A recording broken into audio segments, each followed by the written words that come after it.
말씀 보도록 하겠습니다. 오늘 여호수아 마지막 시간인데 여호수아 23장 1절에서 10절까지 있는 성경 말씀을 함께 보도록 하겠습니다. 구약 성경 여호수아 23장 1절에서 10절까지 성경과 스크린 보고 함께 읽겠습니다. 자, 함께 여호수아 23장 1절에서 10절 읽겠습니다. 여호와께서 모든 원수들로부터 이스라엘을 쉬게 하신 지 오랜 후에 여호수아가 나이 많아 늙은지라 여호수아가 온 이스라엘 곧 그들의 장로들과 수령들과 재판장들과 관리들을 불렀다가 그들에게 이르되 나는 나이가 많아 늙었도다. 너희의 하나님 여호와께서 너희를 위하여 이 모든 나라에 행하신 일을 너희가 다 보았거니와 너희의 하나님 여호와 그는 너희를 위하여 싸우시는 이시니라. 보라, 내가 요단에서부터 해 지는 곳까지 남아있는 나라들과 이미 멸한 모든 나라를 보았거니와 너희 지파에게 기업이 되게 하였느니라. 너희 하나님 여호와 그가 너희 앞에서 그들을 쫓아내사 너희 목전에서 그들을 떠나게 하시리니 너희 하나님 여호와께서 너희에게 말씀하신 대로 너희가 그 땅을 차지할 것이라. 그러므로 너희는 크게 힘써 모세의 율법에 기록된 것을 다 지켜 행하라. 그것을 떠나 좌로나 치우치지 말라. 너희 중에 남아있는 이 민족들 중에 들어가지 말라. 그들의 신들의 이름을 부르지 말라. 그것들을 가리켜 맹세하지 말라. 또 그것을 섬겨서 그것들에게 절하지 말라. 오직 너희 하나님 여호와께 가까이 하기를 오늘까지 행한 것 같이 하라. 이는 여호와께서 강대한 나라들을 너희의 앞에서 쫓아내셨으므로 오늘까지 너희에게 맞선 자가 하나도 없었느니라. 너희 중 한 사람이 1000명을 쫓으리니 이는 너희의 하나님 여호와 그가 너희에게 말씀하신 것 같이 너희를 위하여 싸우심이라. 아멘. 자, 오늘은 여호수아 23장 1절에서 10절까지 말씀을 가지고 승리와 안식이라는 제목으로 말씀을 나누겠습니다. 여러분, 승리가 중요할까요? 아니면 승리를 이룰 수 있는 방법이 중요할까요? 어떤 것이 중요할까? 방법. 두 가지 다 중요해 보이지만 근시안적으로 보면 승리가 중요한 거고 또 멀리 바라보면 승리할 수 있는 방법이 중요하다는 걸 인생을 통해 깨닫게 됩니다. 월드컵 시즌이 나중에 돌아오면 그때마다 축구 경기 막 이렇게 하는 거 보면 그때마다 생각나는 숫자가 있죠. 2002년 한일 월드컵 생각이 나요. 그리고 그때 대한민국의 축구의 위상을 높여놓았던 한 감독의 이름이 생각이 납니다. 누구죠? 히딩크 감독이 생각이 나요. 대한민국 축구 대표팀을 4위에 올려놓았기 때문에 기억나는 것보다도 선수들의 고백을 통해서 늘 히딩크는 누구인가가 우리에게 관심사가 되는 거예요. 그는 이야기합니다. 너희도 이길 수 있다. 너희도 이길 수 있다. 너희도 꿈을 이룰 수 있다. 꿈은 이루어진다. 그렇게 계속적으로 이야기해 주면서 이길 수 있다는 자신감 주고 이길 수 있다는 그 결과를 선사했기 때문에 히딩크가 그렇게 아직도 대한민국 국민들 가슴 속에는 그 축구 영웅으로 이렇게 자리 잡아 있죠. 그런데 최근에요, 베트남에서 히딩크 이름이 다시 불려지고 있습니다. 혹시 아십니까? 베트남을 최근 뜨겁게 달군 인물이 있는데 베트남 히딩크라 불리는 우리 박항서 감독이 계세요. 베트남 축구 대표팀은 아시아는 물론 축구 대회에서 각종 이변을 막 일으키면서 동남아에서도요, 아시아에서도 최하위권이고 동남아에서도 최하위권인데 그 대표팀을 정말 이끌어가지고 이번 23세 이하 아시아 축구 대회에서요 이변을 일으키면서 준우승을 했다라고 하는 거예요. 그래서 베트남 국민들에게 우리 박항서 감독은 베트남의 히딩크라고 불리면서 일약 영웅이 되어버렸어요. 온 국민이 막 그냥 박항서를 외치고 대통령보다 더 유명한 사람처럼 그렇게 외침을 받게 됐다는 거죠. 이렇게 이 팀이 세워질 수 있었던 그 이면에 보면 이 박항서 감독의 지도력이 큰 밑거름이 되었다는 거죠. 베트남 한 축구 선수의 인터뷰를 보니까 히딩크 감독의 그 지도력 아래서 선수가 인터뷰한 거하고 비슷한 얘기들을 했어요. 이런 얘기를 합니다. 감독님은 우리가 자신감을 갖도록 저희를 믿어주셨습니다. 상대가 아무리 강해도 우리의 능력은 그 선수들에 맞서 싸우기 충분하다고 말씀하셨습니다. 그리고 우리는 그것을 증명해 냈습니다. 그래서 밑바닥에 있던 팀이 준우승까지 올라오니까 그것 때문에 온 국민이 희망을 가지면서 일어날 수 있다, 막 그렇게 좋아하고 행복하게 지금 베트남이 아직도 뜨겁다라고 하는 거예요. 그 뜨거운 열기가 우리에게도 있었으면 좋겠어요. 여러분, 히딩크나 박항서 감독을 통해 승리도 중요하지만 그들을 승리로 이끌어낸 방법이 더 중요하다는 걸 우리가 확인할 수 있죠. 자, 이스라엘 백성들을 한번 생각해 볼게요. 이스라엘 백성들은 지금 지난주까지 하나님의 뜻에 따라서 가나안 땅을 정복하고 땅을 모두 분배했습니다. 이스라엘 백성들이 광야에선 좀 힘들었지만 가나안에 들어와서 그들이 들었던 소식은요, 전부 다 승리예요. 좀 몇 번 패한 적도 있지만 이스라엘은 여기서 승리, 저기서 승리, 소리 질러서 여리고에서 승리하고, 매복하고 싸워서 큰 적을 승리하고, 우박이 내려서 승리하고, 태양이 멈추어 서서 이스라엘 백성들이 전쟁에서 승리. 그 가나안 땅의 그 이스라엘 백성들의 역사는 승리로 가득했다는 거죠. 가나안 정복 후에 그 승리에 도취되어 가지고 편안한 안식을 취하고 있었던 이스라엘 백성들인데, 갑자기 여호수아가 오늘 본문에 와서 이스라엘 백성들의 지도자들을 다 모으고는 무게감 있는 설교를 합니다. 당시 이스라엘 백성들을 보면 아무 문제 없이 편안히 잘 살고 있었어요. 그런데 이스라엘 백성들에게 무게감 있는 설교를 여호수아가 하는 거예요. 자, 23장 1절 같이 읽어볼게요. 시작. 여호와께서 주위의 모든 원수들로부터 이스라엘을 쉬게 하신 지 오랜 후에 여호수아가 나이 많아 늙은지라. 이 오랫동안 쉬게 했다고 그랬어요. 한 20년 정도 되는 거예요. 20년 동안 전쟁을 계속 해오던 이스라엘 백성들이 이제는 전쟁하지 않고 쉬어도 되는 안식 가운데 지내고 있게 됩니다. 그런데 마지막에 뭐라고요? 여호수아가 나이가 많아서 늙었다. 성경에 이렇게 기록을 하면 임종 때가 다가온 거예요. 이 마지막 임종 때가 다가온 이 여호수아가 생각하기를, 이스라엘 백성들을 보니까 야, 그동안 정말 고생했는데 이렇게 가나안 땅 분배받고 이제 평안하게 안식하면서 전쟁 없이 살고 있는 이 이스라엘 백성들, 내가 떠나도 저들이 이 승리와 안식을 계속 누렸으면 좋겠어. 이것이 지도자의 마음이잖아요. 그래서 그 마음을 가지고 백성들에게 유언적 설교를 마지막 호흡을 다해서 남겼는데, 그것이요 여호수아 23장과 24장입니다. 특별히 마지막 유언에서 여호수아는 이스라엘 백성들의 신앙을 다시 한번 리마인드 시킬 수 있는 그런 설교를 했습니다. 세 가지를 함께 살펴볼게요. 첫 번째로, 이스라엘이 승리할 수 있었던 이유가 뭐냐에 대해서 우리 여호수아는 전달하고 있습니다.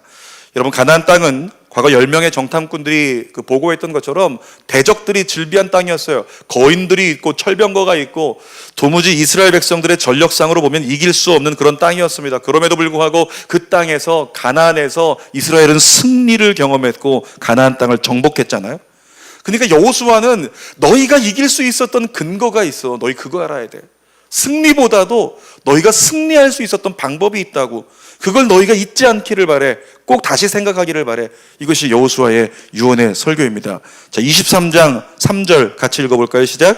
너희의 하나님 여호와께서 너희를 위하여 이 모든 나라에 행하신 일을 너희가 보았거니와 너희의 하나님 여호와 그는 너희를 위하여 싸우신 이시니라. 따라합시다. 너희를 위하여 싸우신 하나님. 다시 한번, 나를 위하여 싸우신 하나님. 아멘. 하나님이 이스라엘 백성들을 위해 싸워주셨기 때문에 승리했다는 거예요.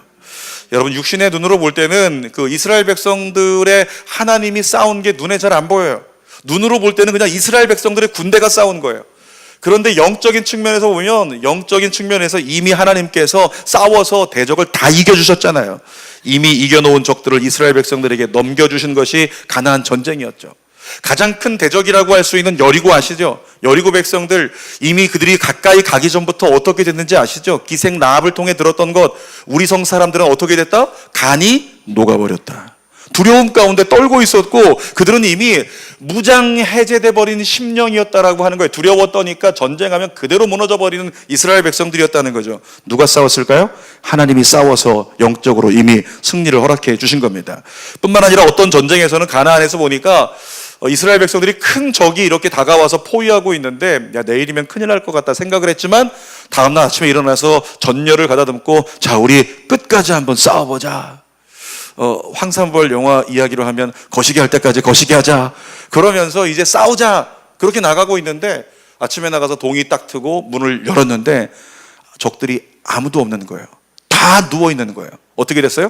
밤새 하나님이 그들의 눈을 멀게 하사 스스로 자기가 자기 군인을 죽이면서 스스로 괴멸해버리는 그런 전쟁들이 이스라엘에게 가나안에서 있었다는 거죠. 또 어떤 전쟁은 보니까 지금 막 육박전하고 있는데 여기서 총검술하고 있고 싸우고 있는데 하늘에서 바위 같은 우박이 떨어지는데 이스라엘 백성들 위에는 하나도 떨어지지 않고 적군들 머리 위에 다 떨어져가지고 적군들이 그 자리에서 다 죽어버리는 이런 결과들이 가나안 땅에서 일어났다라고 하는 거죠. 어쩌면 여러분 가나안 사람들 입장에서 보면 정말 이거 말도 안 되는 방법이다. 갑자기 왜 멀쩡하던 해가 멈추고 갑자기 왜 우박이 떨어지는데 우리에게만 떨어지고 갑자기 이런 일들이 왜 우리에게만, 이런 생각을 할 수 있는 그런 전쟁들이 가나안에서 벌어졌다라고 하는 거죠. 가나안 사람들 입장에서 야, 세상에 신이라고 하는 존재가 있다면 우리에게도 공평해야지, 이런 생각하지 않겠습니까? 억울할 수 있었을 거예요. 그런데 단언합니다. 억울해도 소용없는 거예요.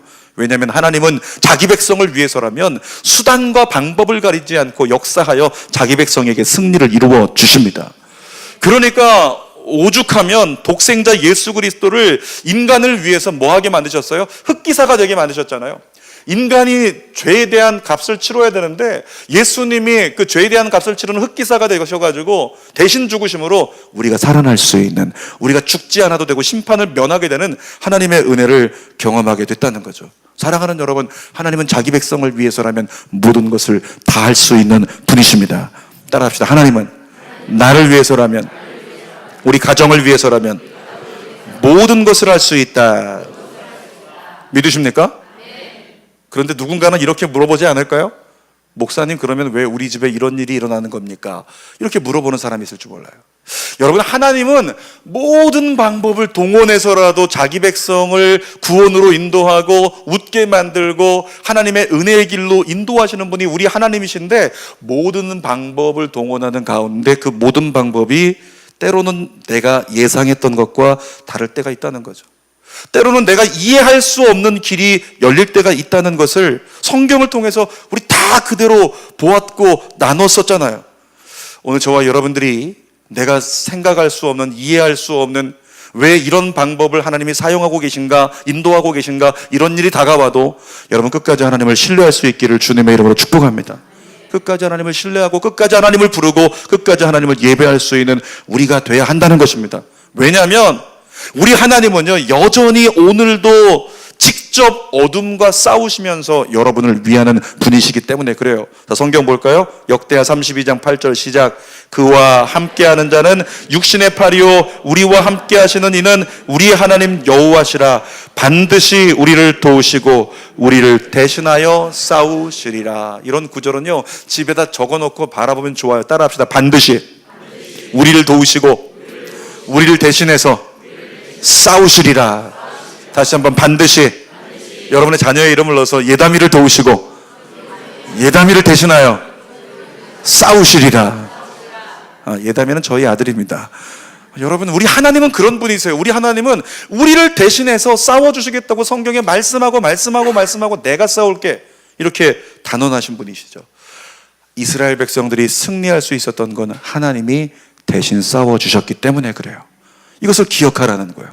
두 번째는 이스라엘이 안식할 수 있었던 이유가 있다고 얘기합니다. 자, 여호수아 23장 1절 하반절을 스크린 보고 읽어볼게요. 여호와께서 주위의 모든 원수들로부터 이스라엘을 쉬게 하신 지 오랜 후에. 이스라엘을 쉬게 하셨다고 했는데 얼만큼 했다고요? 오래토록. 그 연수가 한 20년 정도. 전쟁하면서 하루도 쉬지 못하고 살던 이스라엘 백성들을 그 전쟁을 쉬게 하시고 안식하게 하신 하나님의 은혜가 이스라엘 백성들에게 주어졌다는 거죠. 편안히 쉴 수 있는 안식기에 들어갔어요. 여러분, 그런데 생각해 보세요.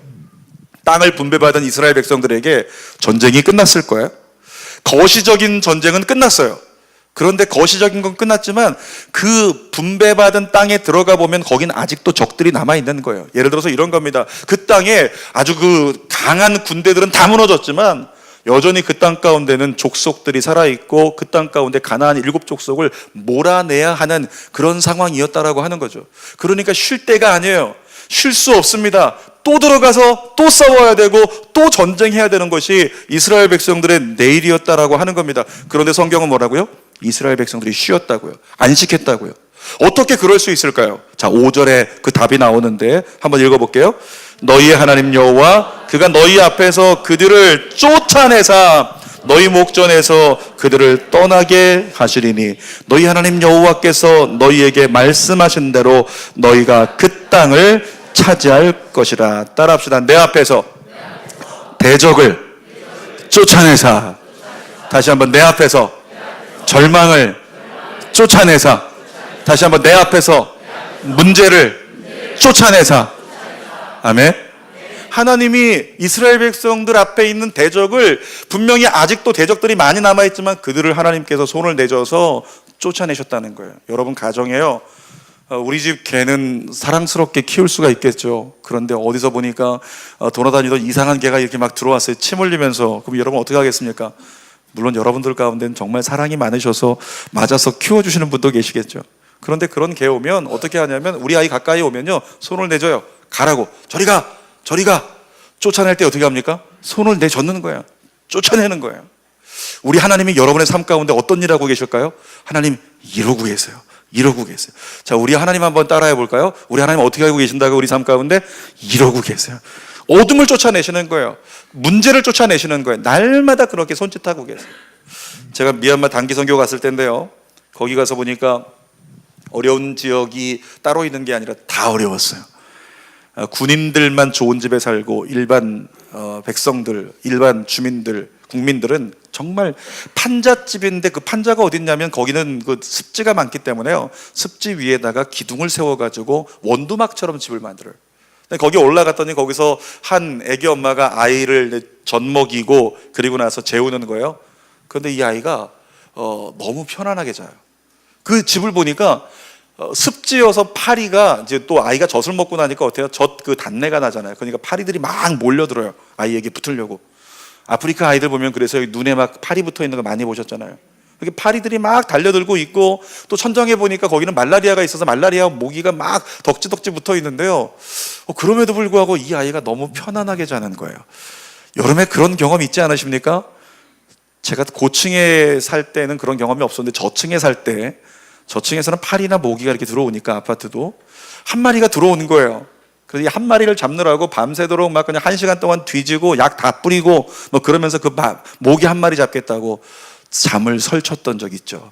잠자다가 또 파리 한 마리 여기 딱 붙어버리면 그것 때문에 막 간지러워가지고 어쩔 줄 모르는 그런 모습들도 우리 안에 있다는 거예요. 여러분, 그런데 그렇게 파리가 많고 그렇게 모기가 많은데 아이가 입 벌리고 그냥 편안하게 안식하고 있는 거예요. 이유가 뭘까요? 보니까 그 아이 엄마가 아이를 무릎에 앉혀놓고요, 그 손부채를 가지고 자꾸 파리가 다가오면 파리를 이렇게 내쫓는 거예요. 내쫓고, 모기가 다가오면 모기를 내쫓고, 그러면서 아이를 어떻게 한다? 지켜 보호하고 있는 거죠. 여러분, 예수 믿고 자녀된 저와 여러분에게, 하나님의 자녀된 저와 여러분들에게요, 그와 비슷한 역사가 날마다 분초마다 일어나고 있습니다.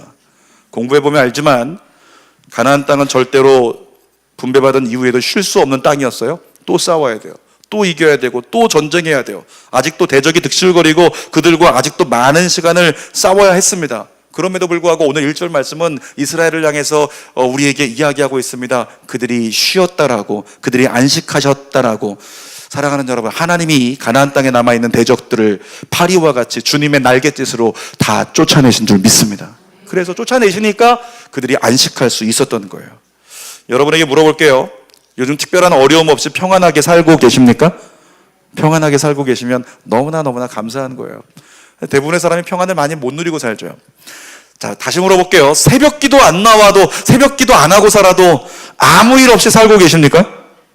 아무 일 없이 살고 있나요? 네.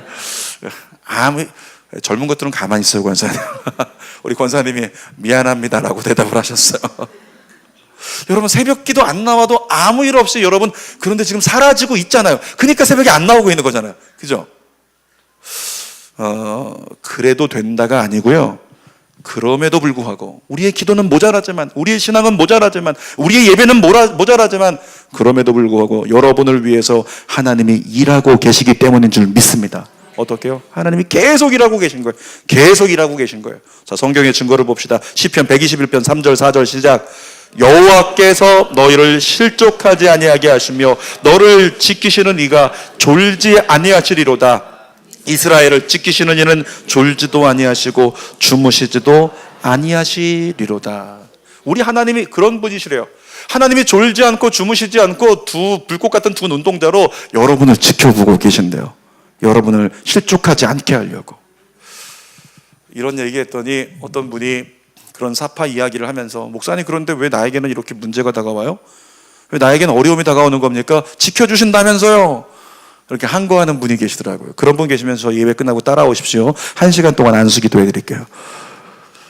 여러분, 전에 이런 사파를 본 적이 있는데, 어떤 한 사람이 길을 걸어가고 있는데 자꾸만 뒤에서 돌멩이가 날라와서 뒤통수를 때리는 거예요. 그러니까 아프잖아요. 자꾸 아프다고 그냥 걸어가면서 이제 괜찮겠지? 한 번이면 없겠지? 두 번이면 없겠지? 세 번이면 없겠지? 그 돌멩이의 이름은 문제였는데 자꾸 나를 때리니까 그것 때문에 불편해서 걸어가다 말고 하늘을 바라보면서 얘기를 하는 거죠. 말풍선, 하나님 정말 1억입니까? 나 안 지켜주실 거예요? 이렇게 했더니 그때 카메라가 줌 아웃이 돼서 딱 장면이 나오는데 뒤에서 보니까 어떻게 해요? 예수 그리스도께서 팔 벌리고 이렇게 큰 내 인생에 다가오는 온갖 바위들은 예수님이 다 막고 계세요. 예수님이 몸으로 받아내고 다 막고 있는 거예요. 그러면서 예수님의 말풍선 하나, 미안하다, 내가 다 막으려고 했는데 조그만 돌멩이가 너에게 튀었구나, 미안하다. 사랑하는 여러분, 그것이 우리의 인생이라고요. 그 돌멩이 하나 정도는 어쩌면 우리가 감당할 수 있기 때문에 그것을 감당하려고 기도하고 씨름하면서 내가 부쩍 자라나기를 원하시는 하나님의 뜻과 계획이 있다는 거죠. 저희 어머니가 지난해 8월 23일 날요 다치셨어요. 집안에서 이렇게 식사하시려고 밥상 들고 걸어가시다가 그 주방에서 바닥에 물이 고인 줄 모르고 거기에 뒤꿈치를 댔는데 그냥 방에서 미끄러지면서 넘어졌는데 상이 뒤집어지고, 상을 들고 있었기 때문에 잡을 곳이 없잖아요. 그러니까 뒤집어지고 그냥 나 자빠졌는데 고관절이 4조각이 나버렸어요. 그러니까 고관절을 다 뜯어가지고 붙인다고 하는데 그걸 뜯어서 붙였더니 이것이 한쪽 다리가 3cm가 적어져 버렸어요. 그리고 나서 지금 몇 개월 지났습니까? 거의 6개월 이상이 지났는데요, 지금도 목발을 잡아야 겨우 걸을 수 있을 정도라는 거예요. 힘들죠. 그러니까 저희 어머니가 막 하나님을 원망하기도 하고 아파하기도 하고 그러면서 좀 저도 불편한 마음을 갖고 왜 우리 어머니가 다쳐야 되는가 이런 생각을 했는데요, 그때 의사가 한마디 해주더라고요. 한 달쯤 됐을 때, 아이고 어머니 머리 안 다치셔서 다행이에요. 그렇게 넘어지신 분들이요 머리 다쳐가지고 더 큰 일이 생기는 걸 많이 보는데 그냥 뼈만 다치신 거 다행이라고 그렇게 이야기를 해 주시더라고요. 그러면서 얘기하는 거죠. 어머니 천국 가실 뻔했어요 라고 얘기를 해주니까 저희 어머니가 그제서 아유 감사합니다 감사합니다, 그제서 감사가 나오더라고요. 어제 우리 이인남 권사님께서 손목이 골절돼서 입원하시고 수술하시게 되었단 말이죠. 근데 병원에 제가 찾아갔더니 그냥 너무 안타까워서 그냥 서로들 찾아간 분들도 눈물 나고, 권사님도 눈물 나고, 권사님 남편 되시는 문홍윤 집사님도 눈물 나고, 그냥 둘째 딸도 눈물 나고 다 같이 그렇게 울고 있는 거예요. 그래서 그 눈물 가운데 이제 권사님 기도해 드렸습니다. 하나님 빨리 치료될 수 있게 해달라고 기도해 드리고 났는데, 기도가 끝났는데 권사님이 눈물 중에도 감사의 고백을 하시더라고요. 눈물 중에도 내가 허리가 많이 안 좋아서 다쳤었는데 넘어진 순간에 허리 다쳤으면 어떻게 하나 걱정했는데 허리는 안 다쳐서 그래도 감사합니다. 그리고 그렇게 길에서 넘어진 건데 머리 안 다쳐서 감사합니다 라고 감사의 고백을 하시더라고요. 저는 그 순간에 이런 마음을 가졌습니다. 이것이 바로 신앙이다. 아멘. 이것이 바로 신앙이에요. 여러분, 감사는요 되어지는 게 아니에요. 감사는 찾는 것입니다. 아멘. 따라합시다. 감사는 되어지는 게 아니라 감사는 찾는 거다. 찾아서 감사하면 감사할 게 다 있더라는 거죠. 저희 어머님이나 이남 권사님이나 눈에 보이지 않지만 등 뒤에서 도우시는 하나님이 그 머리는 받쳐주셨다고 믿습니다. 우리 찬양 한번 불러볼까요? 나의 등 뒤에서 나를 지키시는 분, 나의 등 뒤에서 나를 도우시는 주, 평안히 길을 갈 땐 보이지 않아도 지치고 곤하여 넘어질 때면 다가와 손 내미시네. 자기 이름 넣어서 성현아 걸어라 내가 새 힘을 주리니. 성현아 너 걸어라 내 너를 도우리. 제가 어제 대청소를 하다가요 목양실을 이렇게 청소하고 있는데 종이 쪽지 하나가 나왔어요. 종이 쪽지를 보니까 제가 안 가지고 올라왔는데 이따가 청지기 훈련 때 읽어드리려고요. 3년 전 이맘때 제가 썼던 글이더라고요. 제 심정을. 내용은 간단히 말하면 이렇습니다. 하나님 너무 힘듭니다. 하나님 다 포기하고 싶습니다. 하나님 도망가고 싶습니다. 담임 목사가 교회 사역이 힘들다고 다 도망가고 싶다, 포기하고 싶다 그렇게 썼던 3년 전의 기록이 있더라는 거예요. 제가 쓴 걸 보면서도 내가 왜 이렇게 썼을까? 여길 만큼. 그런데 3년이 지난 지금 여전히 든든히 하나님의 사역을 감당해 나가고 있는 거죠. 그때보다 어떻게? 좀 괜찮게. 사랑하는 여러분, 여러분들의 삶 가운데 동일한 역사가 일어날 줄 믿습니다. 하나님이 어떻게 하신다고요? 앞으로 내가 감당하지 못할 것 같고 힘들 것 같고 어려울 것 같은데 우리 하나님이 손을 내저으면서 내 마음 가운데 다가오는 불신과 불안과 초조와 두려움과 염려와 우울과 모든 어둠을 하나님이 계속적으로 쫓아내 주시고 계신다고요.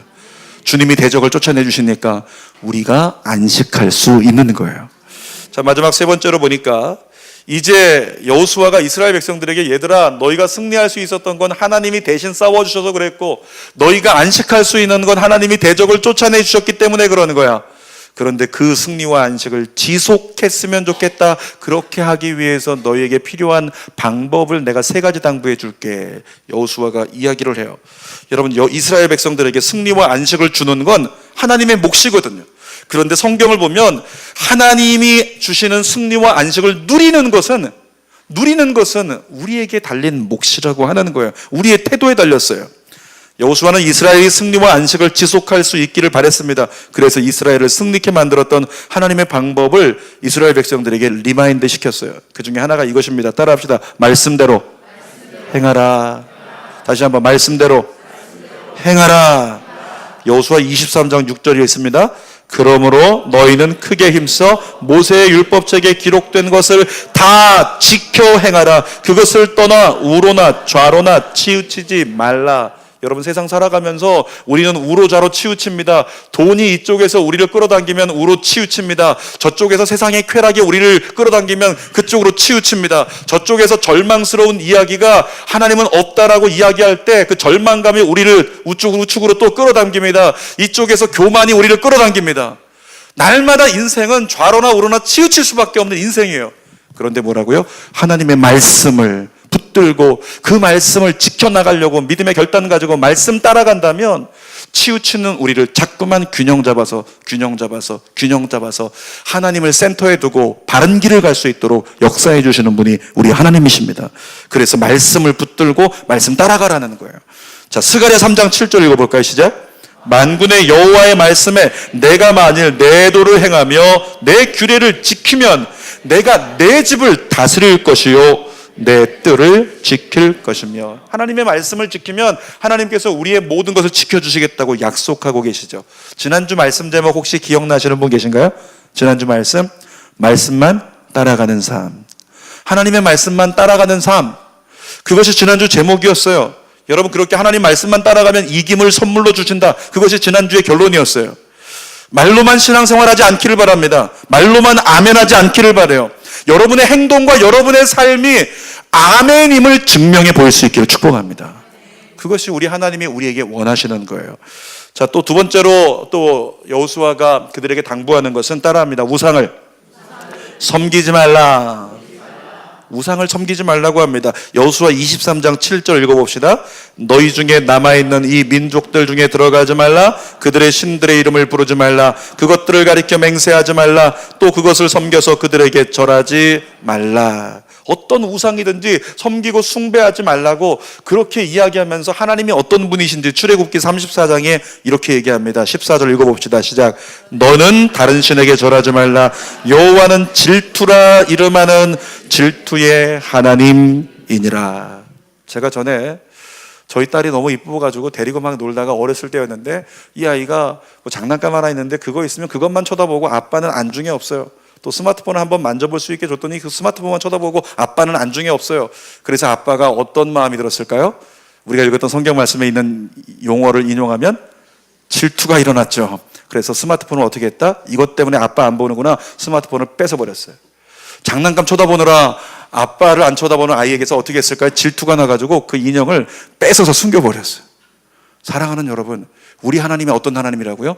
질투하는 하나님. 여러분의 삶 가운데 물질이 우상이 돼가지고 여러분이 하나님만 바라보고 하나님이 주가 돼야 되는데 내 삶에 하나님 아닌 우측에 있는 물질이 주가 돼서 세상의 만족을 따라가기 시작하면요, 우리 하나님 어떻게 하신다고요? 질투하신다고요. 그 질투하신 하나님이 이렇게 대답하실 수 있는 거예요. 너 이것 때문에 네가 나를 바라보지 않고 치우치고 있구나. 나를 질투하게 만드는 그것을 내가 빼앗으리라. 거두실 때가 있다는 거죠. 오늘 그러므로 저와 여러분 안에 하나님만 따라갈 수 있는 은혜가 있기를 축복하고 우상을 섬기지 않고 주님만을 제일 신으로 내 삶의 가장 우선된 가치로 섬기는 여러분 되기를 축복합니다. 자, 여호수아가 또 한 가지 당부를 하는데 따라합시다. 하나님을 가까이 하라. 여호수아 23장 8절 읽어볼까요? 시작. 오직 너희의 하나님 여호와께 가까이 하기를 오늘까지 행한 것 같이 하라. 성경에 표시를 한다면 오늘까지 여기다 표시를 해야 돼요. 이스라엘 백성들이 지금까지 광야를 어떻게 지나왔냐면 오늘까지 행한 것처럼 하나님 말씀 따라온 거. 가나안을 어떻게 이겼냐면 오늘까지 하나님 말씀 따라온 거 그대로 그랬더니 이긴 거. 20년을 어떻게 안식하고 살았냐면 오늘까지 지켜온 것처럼 하나님 말씀 따라왔더니 이제까지 했던 것처럼만 해라.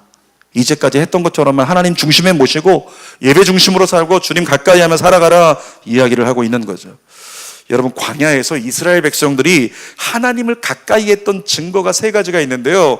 첫 번째는 뭐냐면 성막을 통해서 이스라엘 백성들은 어떤 삶을 살았냐면 예배 중심의 삶을 살았어요. 따라합시다. 예배 중심의 삶. 예배 중심의 삶을 살았다는 거예요. 이스라엘 백성들이 예배 중심으로 살면서 하나님을 가까이 한 삶을 살았어요. 또한 모세라는 지도자를 따라서 목자 중심의 삶을 살았어요. 뿐만 아니라 하나님의 명령대로 불기둥이 움직이면 움직이고 구름기둥이 움직이면 움직일 수 있는, 다시 말하면 하나님 말씀 따라 살아가는 말씀 중심의 삶을 이스라엘 백성들이 살았어요. 예배 중심, 목자 중심, 말씀 중심의 삶을 살아가니까 그것이 너희들 하나님 가까이 하고 있구나 이 증거가 되더라는 거죠. 야고보서 4장 8절 읽어보겠습니다. 시작. 하나님을 가까이 하라. 그리하면 너희를 가까이 하시리라. 뭐라고요?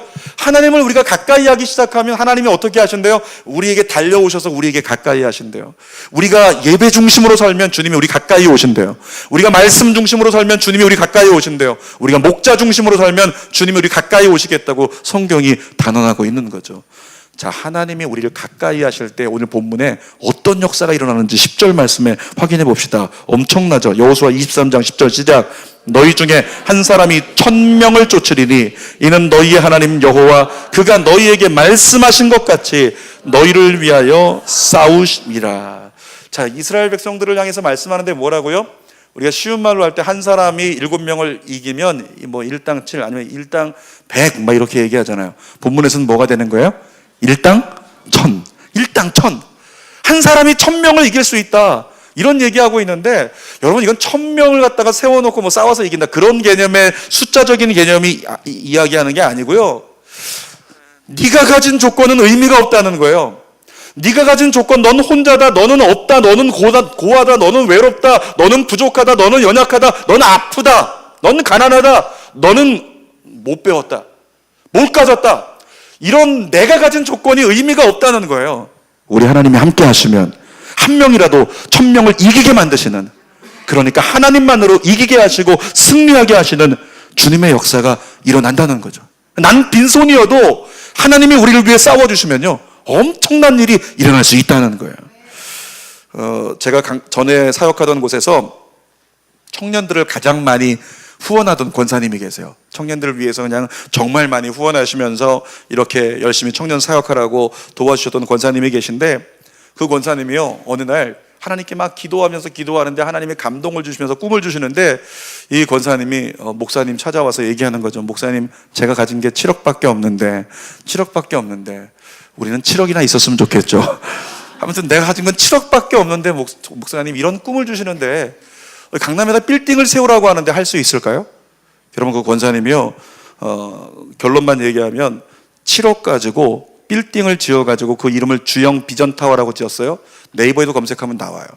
그 건물을 딱 짓고 완공됐을 때 그 건물의 시가가 350억이 됐어요. 7억 가지고 350짜리를 지었다라고 하는 거죠. 그리고 선교 사업에 쓰겠다라고 그렇게 막 기도하고 있는 권사님의 모습을 보았어요. 여러분, 이런 모습이 바로 일당천에 해당하는 거예요. 내가 가진 건 7억밖에 없는데, 사랑하는 여러분, 7억만 있었으면 좋겠죠. 7억만 있어도 엄청난 일을 이뤄낼 수 있다. 네? 하나님이 함께 하시면, 하나님이 역사하시면, 이것은 뭘 얘기하냐면 내가 가진 조건에 집중하지 말라는 거죠. 내게 다가오는 힘들고 어려운 상황에 집중하지 말라는 거죠. 누구를 보라고요? 나를 위해 못하실 것이 없는 하나님만 바라보라고요. 나를 위해 전부를 내어주신 예수님만 바라보라고요. 그리고 예수님, 날 써주십시오. 나의 삶을, 우리 가정을, 우리 자녀들을, 우리 교회를 주님 써주십시오. 이 김포 늘 얘기하잖아요. 김포, 경기도에서 제일 가난한 동네. 경기도에서 어떤 그런 자산으로 본다면 김포가요 제일 적어요. 왜? 김포는 인구가 너무 적었기 때문에 지금 조금 이제 많아지고 있지만, 그런데 이 김포 땅이 이 마지막 때 쓰임받을 수 있는 땅이 될 줄 믿습니다. 하나님이 함께 하시면 가능하다고요. 앞으로 삶을 살아감에 있어서 내 조건 보지 마세요. 내게 이런 일이 일어났다, 내게 이런 상황이 있다, 내게 이런 어려움이 있다, 내게 이런 부족함이 있다, 그거 계산하지 말고 주님만 바라보고 주님만 따라갈 수 있는 여러분 되기를 축복합니다. 설교의 결론입니다. 오늘 제목은 승리와 안식이었어요. 여러분, 묻겠습니다. 우리가 승리하고 안식하는 것이 누구의 손에 달렸어요? 누구의 손에? 하나님의 손에 달린 거예요. 그런데도 불구하고 하나님을 의지하지 않고 자기 욕심과 세상을 따른다면 우리 미래는요 슬픔 뿐입니다. 자, 성경 여호수아 24장 20절 읽어볼까요? 시작. 만일 너희가 여호와를 버리고 이방 신들을 섬기면 너희에게 복을 내리시는 후에라도 돌이켜 너희에게 재앙을 내리시고 너희를 멸하시리라. 축복하신 다음에도 재앙이 올 수 있대요. 하나님을 잊어버리면. 그것이 유럽 교회잖아요. 유럽 교회가 다 이슬람으로 넘어가 버리고 이슬람화 돼 버리고 이슬람 국가가 되어가고 있어요. 그렇게 복음의 선두주자였던 국가들이 무엇을 잊어버렸기 때문에, 하나님 잊어버리고 물질을 우상 삼고 그렇게 살았기 때문에, 쾌락을 우상 삼고 살았기 때문에 그렇게 망가졌더라고 하는 거죠. 감히 여러분에게 말씀드립니다. 전 여러분이 정말 잘 되었으면 좋겠습니다. 여러분의 자녀들이 잘 되었으면 좋겠습니다. 저는 여러분이 하나님께 매맞고 징계받고 방탕함 때문에 무너지는 걸 보고 싶지 않습니다. 과거에 내가 교회 학교에서 회장 좀 했고, 과거에 내가 열심히 했었고 이런 거 상관없어요. 다 필요 없어요. 그것과 상관없이 지금 이 순간에, 오늘 지금 이 순간 이 자리가 중요한 거예요.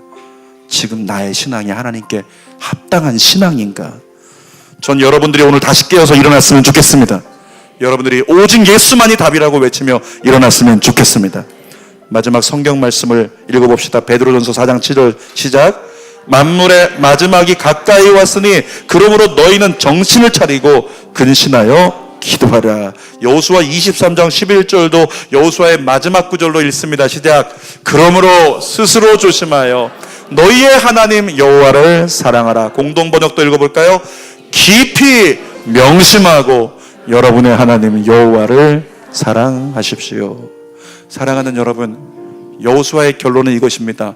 하나님 말씀 따라가면 이기고 하나님 말씀을 거역하면 지는 겁니다.